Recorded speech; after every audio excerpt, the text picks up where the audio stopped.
AB party সাধারণ সম্পাদক barrister Asaduzzaman Fuad তীব্র ভাষায় বিএনপি নেতৃত্বকে শাসিয়ে দিয়েছেন, এমনটাই মনে করছেন রাজনৈতিক বিশ্লেষকেরা। তার বক্তব্যে ছিল স্পষ্ট সতর্ক বার্তা, ছিল ক্ষমতার অস্থায়িত্বের নির্মম স্মরণ করিয়ে দেয়া, আর ছিল ভবিষ্যৎ পতনের এক ইঙ্গিতপূর্ণ বার্তা। সরাসরি আক্রমণের কেন্দ্রে ছিল বাংলাদেশ জাতীয়তাবাদী দল এবং এর শীর্ষ নেতৃত্ব, বিশেষ করে তারেক রহমানের প্রতি।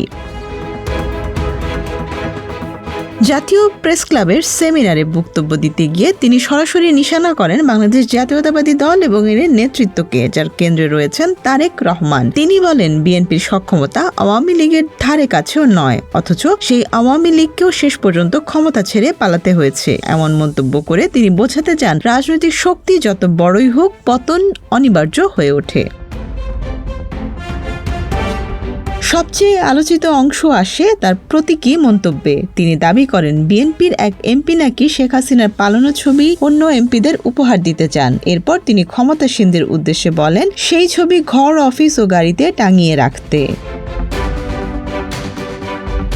বিএনপির উদ্দেশ্যে ফুয়াদ বলেন, তাদেরও ওই ছবির প্লেসমেন্ট করা লাগতে পারে, জাস্ট ম্যাটার অফ টাইম। এই বক্তব্যে সরাসরি সহিংসতার আহ্বান না থাকলেও রাজনৈতিক ভাষায় এটি একটি স্পষ্ট শাসানি এবং ক্ষমতার ভবিষ্যৎ নিয়ে কঠোর সতর্কবার্তা হিসেবে ধরা হচ্ছে। ফুয়াদের এই বক্তব্যের মাধ্যমে বোঝা যায় তিনি বিএনপিকে আগাম বার্তা দিতে চাইছেন, ক্ষমতায় এলে একই ধরনের ভুল করলে তাদের পরিণতিও ভিন্ন হবে না। অর্থাৎ এটি এক ধরনের রাজনৈতিক চাপ, যেখানে তিনি নিজেকে বিকল্প শক্তির কণ্ঠ হিসেবে তুলে ধরতে চান।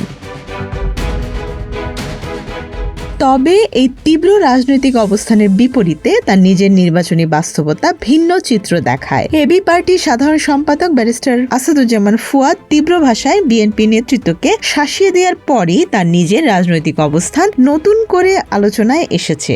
ক্ষমতার অস্থায়িত্ব নিয়ে কড়া বার্তা দেয়া এই নেতাই সাম্প্রতিক সময়ে নির্বাচনে বড় ব্যবধানে পরাজয়ের মুখ দেখেছেন, যা তার বক্তব্যে রাজনৈতিক ও বাস্তব শক্তির মধ্যে একটি স্পষ্ট বৈপরীত্য তৈরি করেছে। ত্রয়োদশ জাতীয় সংসদ নির্বাচনে বরিশাল ৩, মুলাদি ও বাবুগঞ্জ আসনে এবি পার্টির প্রার্থী হিসেবে তিনি প্রায় ২১,০০০ ভোটের ব্যবধানে পরাজিত হয়েছেন। ১২৬টি কেন্দ্রের ফলে দেখা যায় বিএনপির প্রার্থী জয়নাল আবেদিন ধানের শীষ প্রতীকে পেয়েছেন ৭৮,১৩১ ভোট, যেখানে ফুয়াদ ঈগল প্রতীকে পেয়েছেন ৫৭,১৪৯ ভোট। মোট ভোটার ছিল ৩,১০,০০০-এর বেশি। এই ফলাফল স্পষ্ট করে যে মাঠের রাজনীতিতে তার গ্রহণযোগ্যতা এখনো সীমিত, বিশেষ করে এমন সময়ে যখন বিএনপি জাতীয়ভাবে নিরঙ্কুশ সংখ্যাগরিষ্ঠতা নিয়ে সরকার গঠনের পথে। ফুয়াদের বক্তব্যে যেমন ছিল বড় রাজনৈতিক শাসানি, তেমনি তার নির্বাচনী পরাজয় সেই বক্তব্যের বাস্তব শক্তি নিয়ে প্রশ্নও তুলছে।